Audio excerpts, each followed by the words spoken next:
Sur la signification, on va voir si ça peut être l'objet d'une enquête ou pas. L'épée de Saint-Michel qui terrasse le dragon.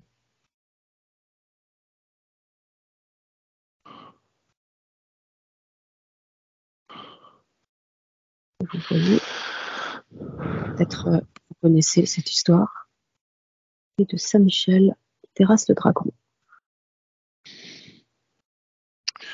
Alors, il n'y a pas de temps défini. Hein. Mm-hmm. Et il n'y a pas d'épée non plus. Il n'y a pas de... D'accord. Donc, quelle est cette histoire du coup d'épée de Saint-Michel? C'est l'épée de notre souveraineté. Alors déjà, est-ce que c'est une histoire inventée? Est-ce que c'est quelque chose de symbolique? C'est à quoi ça correspond?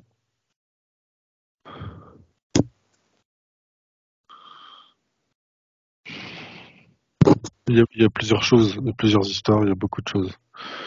Ça englobe beaucoup de choses. Là, ça montre un barrage, tu sais, les barrages qui retiennent l'eau. Et ça me montre que certaines forces pensent pouvoir maîtriser les lois de la nature, comme on fait avec un barrage d'eau, mais que à chaque fois, au bout d'un moment, en fait, l'eau serait donc, par exemple, les humains, qui justement, à force, vont détruire en fait ce barrage et faire la pression, si tu veux. Et ça marche d'un point de vue individuel, mais aussi collectif. Et c'est en plein dans ce qu'on appellerait l'évolution de l'ascension, ou peu importe, de retrouver sa souveraineté, si tu veux, et cette colonne de lumière. C'est ça, cette épée. Et si elle devient, alors si elle est individuelle, c'est déjà super, mais après, elle peut devenir collective.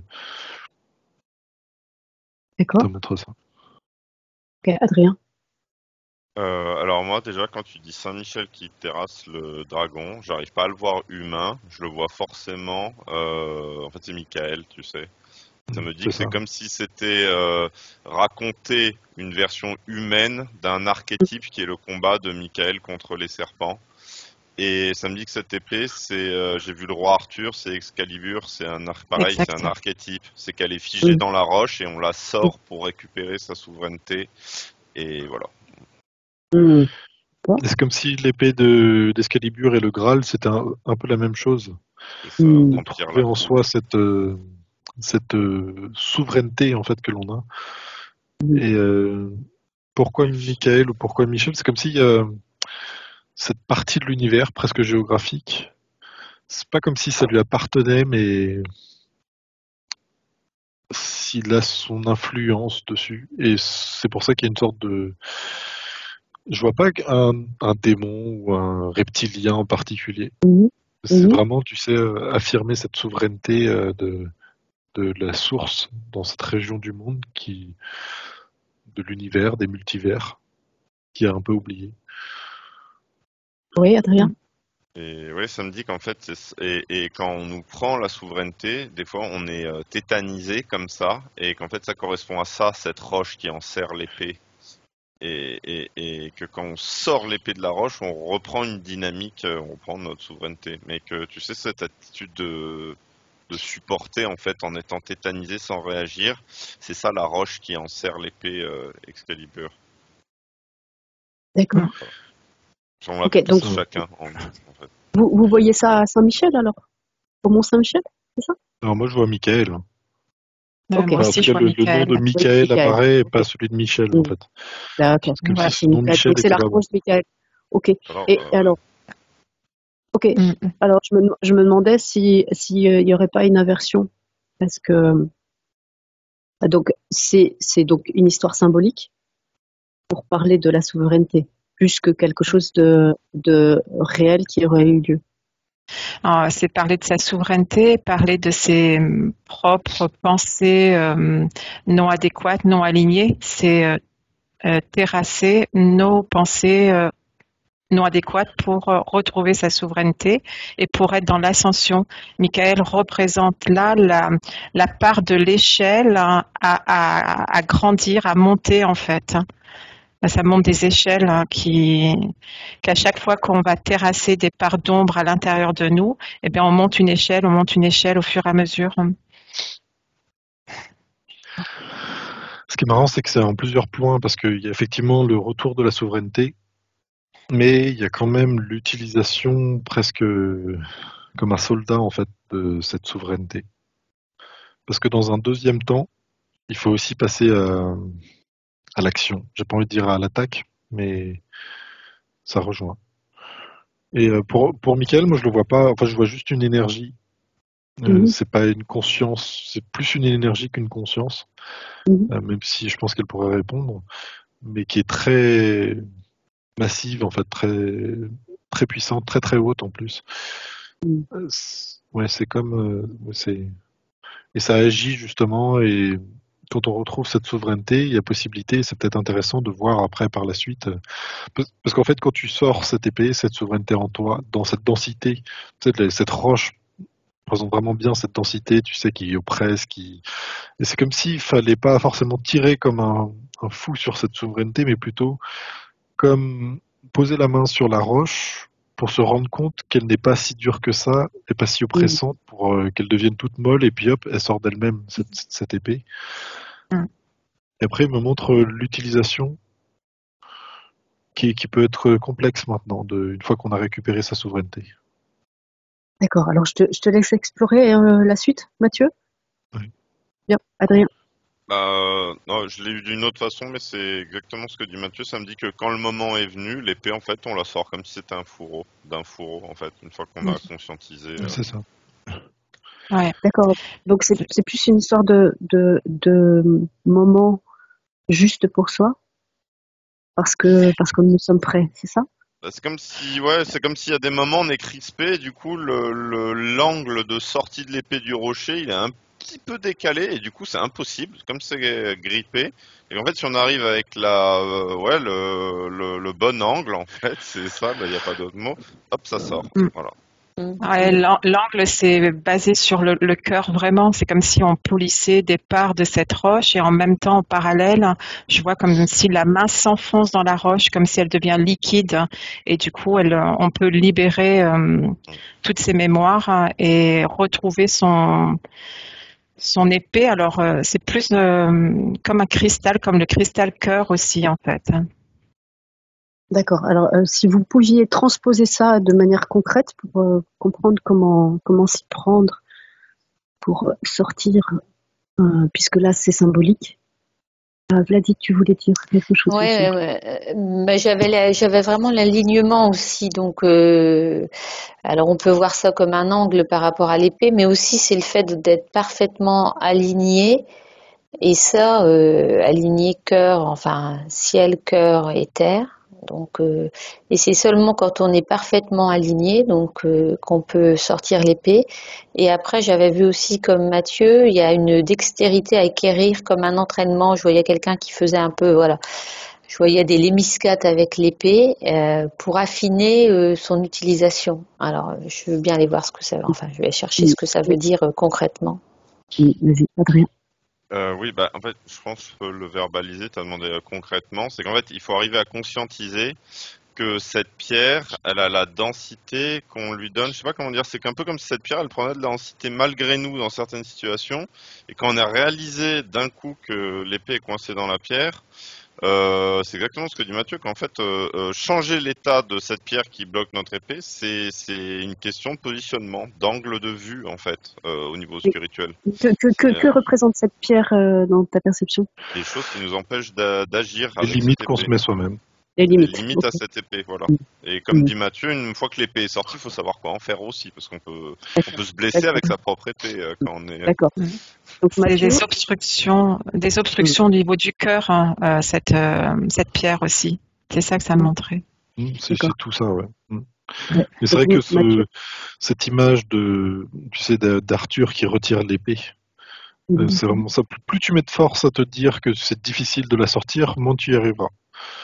Et c'est effectivement de conscientiser ce que c'est cette pierre en nous qui l'empêche. Toutes ces peurs, effectivement, le rôle de victime que l'on se donne soi-même en disant ah même je peux pas y arriver parce qu'il y a ça, ou c'est trop dur, ou il y a ça qui m'empêche, en fait c'est tellement simple mais en même temps tellement compliqué de reprendre sa souveraineté, et c'est tellement le plus important. Et quand on dit on n'a pas besoin d'aide extérieure, alors ça peut être une aide au début, mais au bout d'un moment le but c'est d'arriver à la sortir tout seul, cette épée. Et d'arriver à la maintenir dans un état où elle n'est pas justement bloquée dans de la roche ou dans de la matière.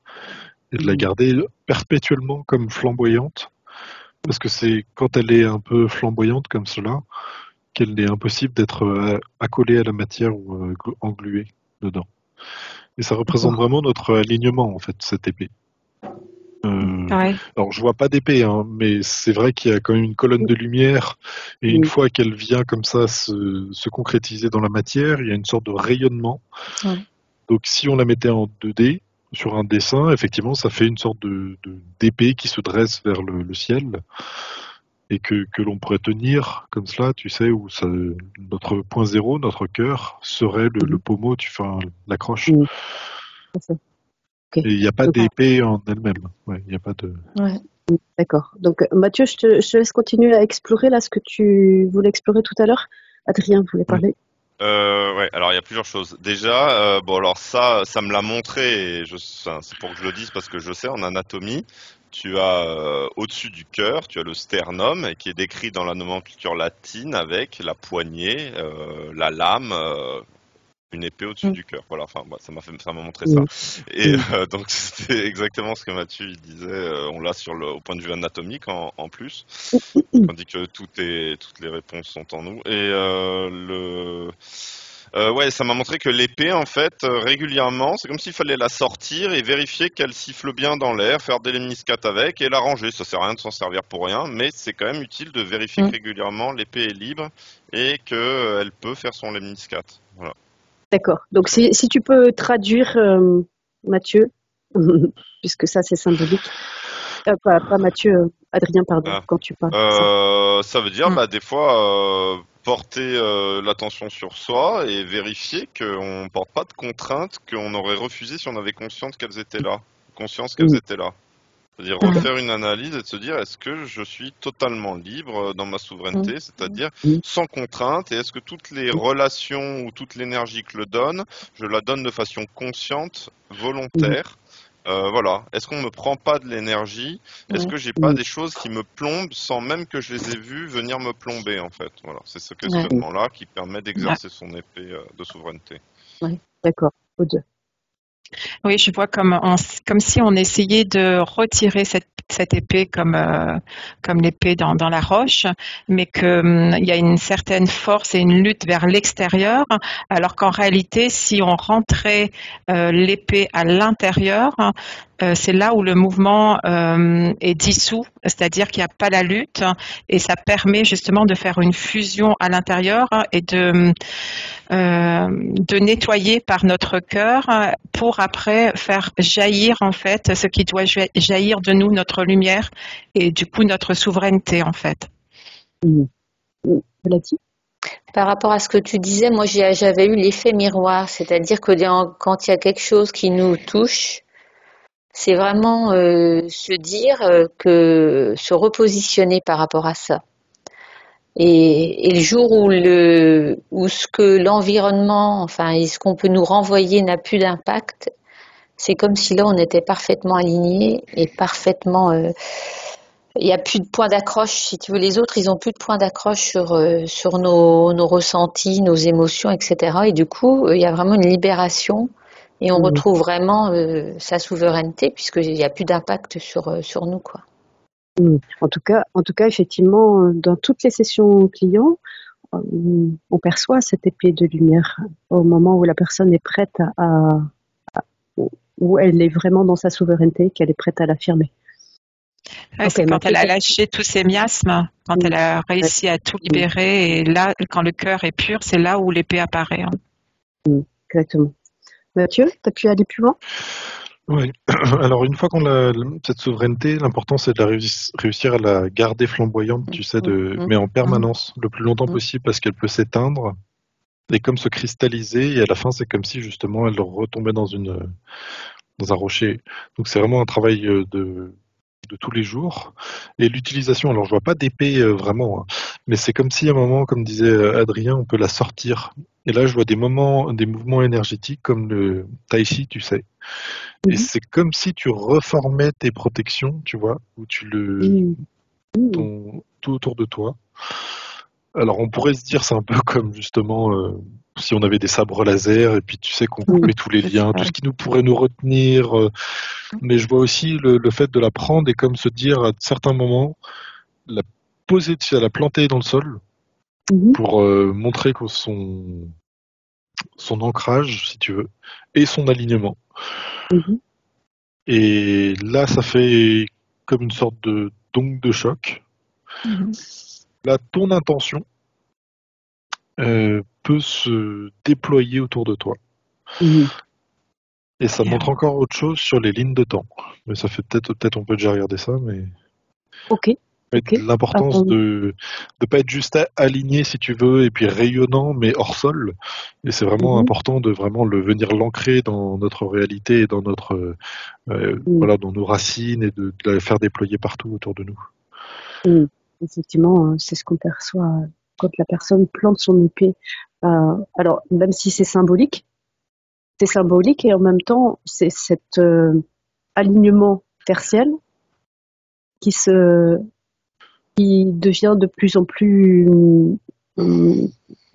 comment on pourrait dire, de plus en plus affirmé, ou juste de l'affirmer, c'est tout. Ça crée cet ancrage juste dans l'affirmation. Je percevais aussi que l'épée, elle était à double tranchant. Pour une épée, c'est pas mal hein, d'être à double tranchant, mais c'est comme si elle était secrète et sacrée. C'est-à-dire sacrée dans le côté de retrouver, enfin, c'est même pas de retrouver, c'est d'avoir hein, ce côté de souveraineté et que elle se manifestait. En fait, elle est cachée, mais elle se manifeste au moment opportun face aux adversaires, mais des adversaires externes comme internes. Ok, Adrien. L'épée, c'est pas la colonne de lumière, l'épée, c'est la garante de la colonne de lumière, c'est elle qui permet de garder cette connexion fluide, parce que c'est elle qui défend justement les interférences de venir se nourrir dans la colonne de lumière. Voilà. D'accord. Et quand Mathieu parlait de sabre laser, en fait, je voyais un pratiquant de kendo, c'est les arts martiaux des samouraïs avec le sabre, et ça montre que eux, en fait, avec leur épée, alors bon, ça va être encore symbolique, je suppose, mais c'est ce que je vois.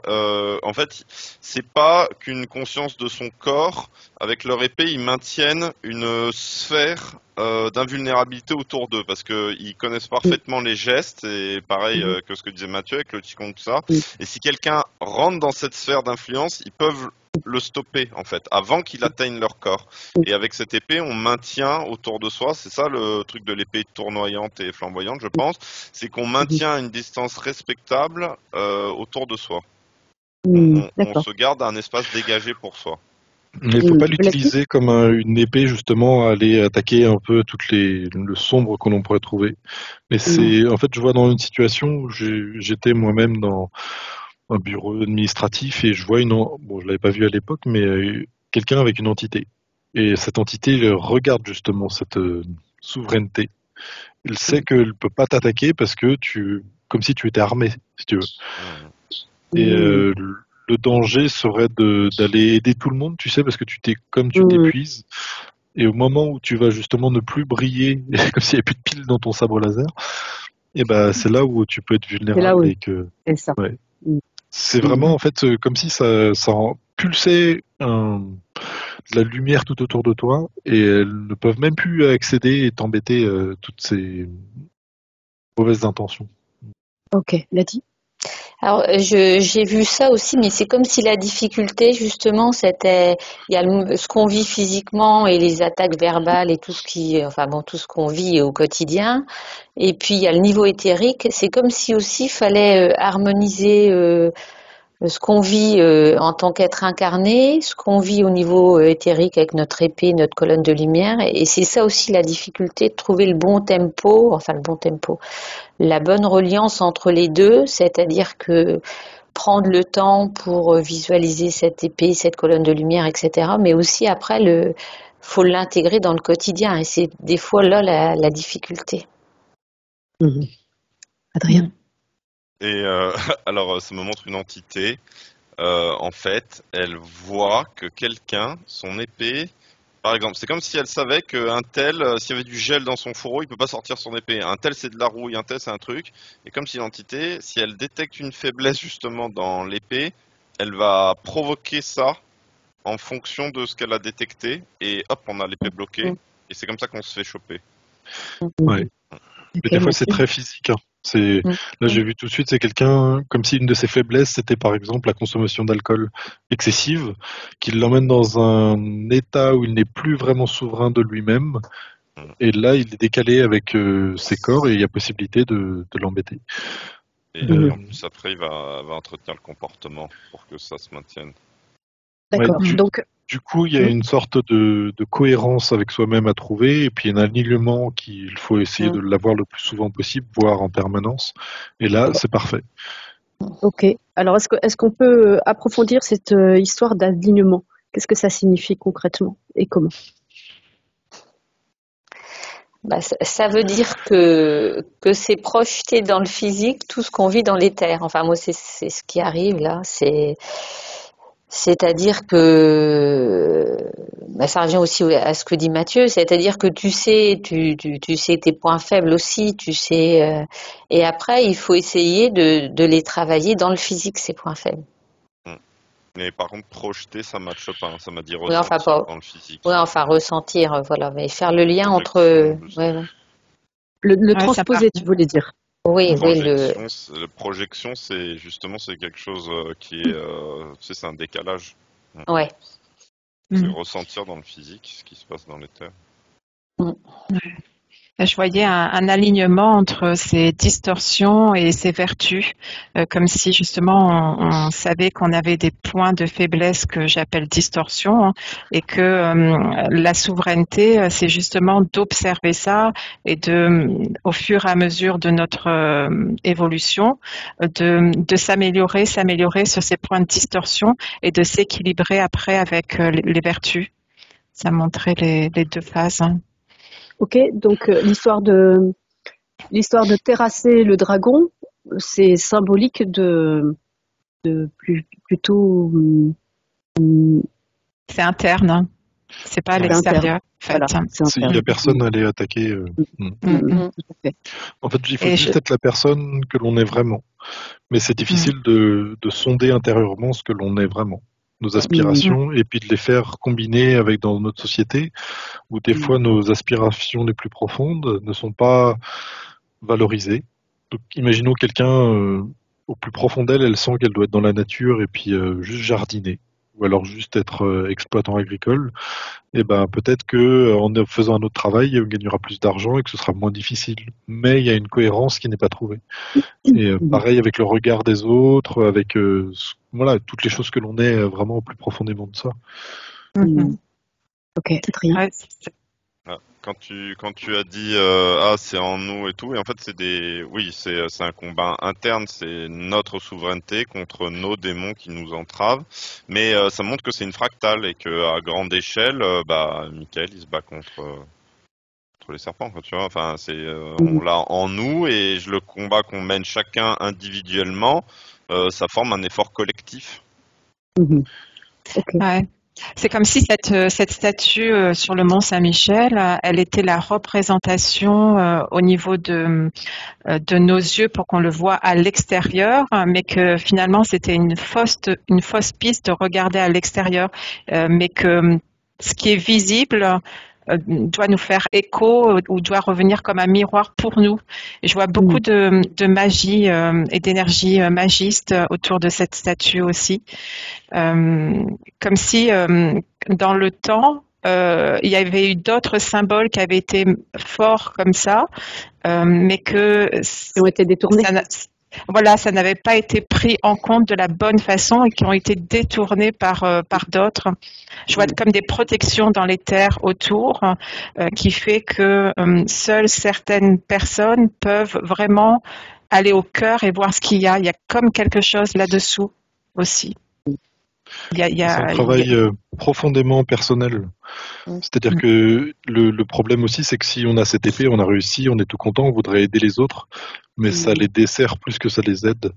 Il faut juste comme la faire briller pour que certains se rendent compte, bah tiens, pourquoi moi je l'ai pas moi, et qui cherchent en eux comment la réallumer, comment la faire briller, s'aligner, tout cela. Et c'est marrant parce que c'est un peu multidimensionnel justement ce fonctionnement. Et c'est pour ça que des êtres qui sont sur d'autres plans, qui voient notre situation, ne vont nous aider que si on a besoin d'aide et si on a vraiment envie ils vont pas venir interagir si tu veux, parce que eux ont comme s'ils avaient des outils qu'ils ne peuvent pas utiliser sur nous. Autrement, ça va pas vraiment nous aider. En gros, des êtres qui seraient dans des vaisseaux ne vont pas intervenir directement sur nous, tu vois, pour nous aider dans notre situation. C'est plutôt nous aider à trouver cette flamme intérieure et de la faire grandir. C'est ça. Sinon, on prive les autres si on le fait, si on cherche à les sauver, on les prive de trouver leurs propres ressources, leurs propres forces. Ouais, eux, bon, c'est un autre sujet, mais eux vont empêcher que d'autres interviennent avec des outils qui ne sont pas dans cette logique-là. C'est comme s'ils allaient empêcher que certains utilisent des armes qui seraient pas dans l'ordre du jeu, mais fondamentalement, c'est à nous, individuellement, de se réveiller, de poser cette souveraineté. Et c'est presque ce qu'il y a de plus, c'est la seule chose qu'il y a à faire. Il n'y a rien d'autre. Tout le reste, c'est inintéressant. Si on a compris ça, c'est bon. Et tu peux être une petite mamie dans le fond de ta maison à rien faire de spécial, mais tu es souveraine. Bah voilà, t'as tout compris. Tu peux être quelqu'un qui va justement essayer de tout savoir sur ce qui se passe et tout ça, mais sans vraiment avoir toujours mis ça de côté. Et ben en fait, tu seras pas vraiment souverain. Et tu seras pas assez à côté du plus important. Et ça montre des degrés de souveraineté, c'est-à-dire là j'ai pris un être et dans un domaine il a toute sa souveraineté, dans un autre domaine il ne l'a pas. Et du coup j'ai observé pourquoi, parce que je me dis si on a la souveraineté, on a la souveraineté quoi entre guillemets. Et non, cet être il l'a pas dans tous les domaines, comme s'il n'avait pas aligné totalement et qu'il doit récupérer dans certains domaines sa souveraineté pour justement être dans cette colonne de lumière et cet alignement total. D'accord. Alors, je laisse parler Vladi. Observe Aude, une personne qui a réussi à aligner tous ces domaines. Quelle est la différence notable, s'il te plaît? Oui, Vladi. Alors, moi, j'avais comme difficulté aussi, c'est de se connaître. Et ça, c'est compliqué parce que, j'allais dire, on a tout fait pour brouiller les pistes. La matrice fait qu'on a du mal à se connaître soi-même, à s'aimer soi-même, et on nous a mis des couches, et c'est ça qu'il faut enlever, ces couches, pour vraiment savoir ce qui nous anime, vraiment le terme latin animé. Mais oui, c'est réveil de l'âme. C'est plus un dépouillement que d'acquérir. Voilà. Donc c'est enlever toutes ces couches pour retrouver que ce qui nous anime au fond de notre être. Oui, Adrien. Et oui, alors du coup pour continuer sur le mythe arthurien, ça a montré que l'épée, elle est censée nous accompagner, garder l'espace dégagé pour qu'on avance sur notre quête. Et le Graal, alors je vois, c'est une branche d'olivier avec un bol d'or. Tu sais, la branche, elle se sépare et ça maintient un bol en or. Et qu'en fait, remplir le Graal, c'est trouver la plénitude, en fait, la coupe pleine, tu vois. Et voilà. C'est ça. Et que l'épée, elle est pas là. L'épée n'est pas une fin en elle-même. Et voilà, si on se détourne de sa propre voie, en final, comme dit Mathieu, on s'épuise. Et que l'épée est censée nous accompagner là-dedans. Et du coup, bon, ça me montre encore le sternum devant le cœur, tu sais. L'épée devant la coupe à remplir. Voilà. Donc, en fait, il y a beaucoup de choses qui se rejoignent et qui parlent finalement du même sujet. On parle de point zéro, on parle d'espace du cœur, on parle d'alignement, de souveraineté. Le Graal, en fait. Et la quête, on doit tous la faire. C'est une notion d'être pèlerin, de se peler, comme dit Vladi, de ses spories, hein, et pour atteindre son Graal intérieur au fur et à mesure. Quand tu me demandais d'observer quelqu'un qui avait sa totale souveraineté, c'est un peu ce qu'a dit Mathieu tout à l'heure, hein, je le vois, chacun de ses pas est un pas assuré avec une onde vibratoire qui va dans le creux de la terre, mais qui va aussi s'étaler sur une surface et sur le plan horizontal, mais aussi sur le plan vertical. Et en fait, il se sent libre, il se sent léger, il se sent heureux. Et quoi qu'il fasse, il le fait dans un amour et dans une équanimité. Ça montre que finalement, il n'y a pas beaucoup d'êtres qui ont trouvé leur souveraineté totale. Hein. C'est-à-dire qu'ils ont mais qu'il y a encore beaucoup de choses à mettre en place et qu'un être qui a trouvé cette souveraineté, il ne revient plus, ça me montre.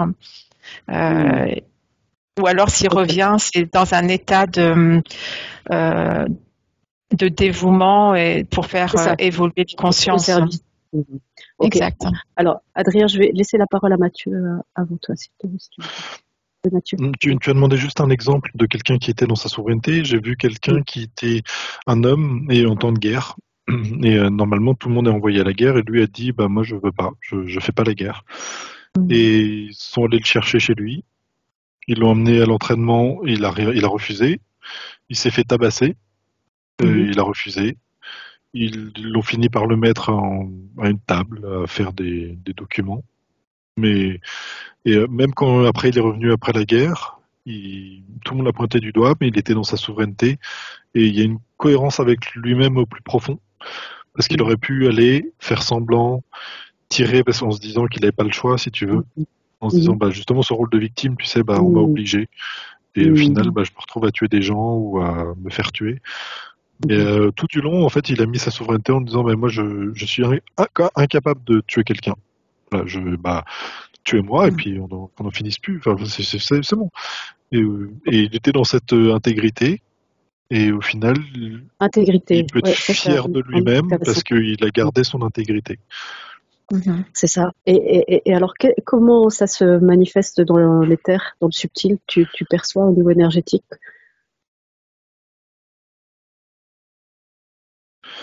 C'est toujours cette...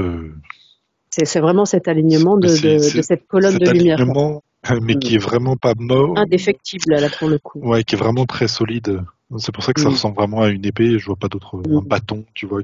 Alors, ça veut pas dire que ce soit tout le temps. Des fois, il y a des moments où on s'égare un petit peu et on revient. Il faut pas se blâmer pour cela. Faut pas être dans la vertu en mode moine, parce que il faut vraiment trouver sa cohérence intérieure, son intégrité, avec quoi on est. Il y a beaucoup de choses qui peuvent s'interroger dans notre vie quotidienne sur qu'est-ce qu'on est fier, qu'est-ce qu'on n'est pas trop fier, on l'avouerait pas trop. Et... c'est une éthique. Adrien. Oui, non, juste tout à l'heure, je voulais dire quelque chose, c'est que Mathieu parlait d'une femme dans une cabane isolée qui avait sa souveraineté et qu'elle avait tout compris, et ça m'a montré que oui, c'est bien, mais que si de temps en temps elle voit des amis à elle qui n'ont pas forcément leur souveraineté, qu'elle leur glisse quelques conseils, c'est pas mal aussi, parce que c'est bien que ça se répande, c'est bien de monter vers le haut, mais si on peut emmener un peu les autres avec nous, c'est bien. Et que isolée dans sa cabane, ça me disait ok, elle est souveraine dans son coin, donc elle, c'est presque comme si elle pouvait partir de terre en fait. Elle est souveraine, elle est libre, mais que l'effort il a besoin d'être collectif. Ok, Aude. J'observe ce que disait Adrien. Ça me montrait, oui, ça, du coup, que oui, dans sa cabane, elle est impeccable avec elle-même et que si elle est avec les autres, elle peut être dans une confrontation et ça me revient sur la souveraineté qui est souvent mise à l'épreuve finalement. Mais c'est une épreuve qui vient de l'extérieur mais qui finalement vient de l'intérieur parce que s'il y a cet alignement total et cette paix, il n'y a plus de... L'épreuve, elle est plus là. Mais ça me disait aussi que oui, il faut, enfin c'est pas qu'il faut aller vers les autres pour les aider en étant souverain. C'est une possibilité, mais finalement c'est à chacun de le faire et l'autre ne va pas pouvoir aider à trouver cette souveraineté. C'est Adrien. Oui, non, mais c'est pas forcément aller vers les autres, mais créer des dynamiques qui permettent aux gens de retrouver leur souveraineté. Bah, par exemple, l'hypnose régressive, un sujet au hasard, ça aide des gens à retrouver leur souveraineté. Au hasard. Donc voilà. Et, en fait, quand je regarde Mathieu, je le vois pas du tout dans une cabane en train de méditer pour sa souveraineté à lui. Je le vois, il emmène du monde aussi. Donc voilà. En fait, c'est juste de pas forcer ou oui, c'est ça. Prendre par la main. En fait, faut pas de crispation ou forcer, mais une dynamique qui appelle à ça. Ok. Est-ce que vous... Ouais. C'est une certaine sagesse. Pardon. Oui, il n'y a pas de problème. Dans certaines situations, en fait, de dire ce auquel on croit, et c'est tout. Par exemple, moi je crois à la vie après la mort, et puis voilà, tu laisses ça sur un débat en famille, sans forcément vouloir imposer ses idées, et que peut-être ça réveillera quelque chose dans quelqu'un, et qui viendra plus tard dire comment ça tu dis ça, et puis peut-être en aparté, pouvoir engager sur le sujet. Mais vraiment être à chaque fois dans ses convictions, mais c'est pas qu'une question de spirituel. Tu vois, là, j'ai par exemple l'exemple de quelqu'un qui est homosexuel, et voilà, je suis. Mais c'est tellement lui. Voilà, tu vois, il assume. Voilà, il affirme ses choix. Voilà. Et c'est genre, si t'es pas content, c'est ton problème. On n'est plus obligé d'être amis, du coup, si tu n'es pas content, et je trouverai d'autres amis, c'est pas un problème. Voilà.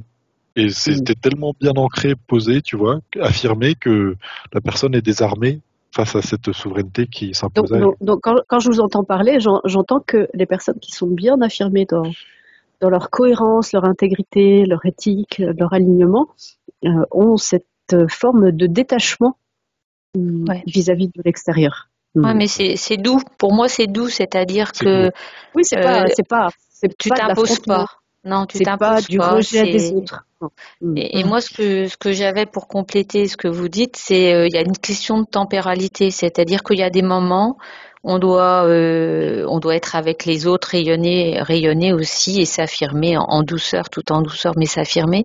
Et il y a des moments où on a des besoins de se retrouver avec soi, justement, pour avancer dans cette connaissance de soi. Donc, il y a vraiment une notion de temporalité. On n'est pas toujours au milieu des autres, dans la cité. Mais il y a des moments où on a besoin aussi de se retrouver dans son cœur alors c'est peut-être la méditation, c'est peut-être une retraite, c'est chacun qui voit ce qui lui parle aussi.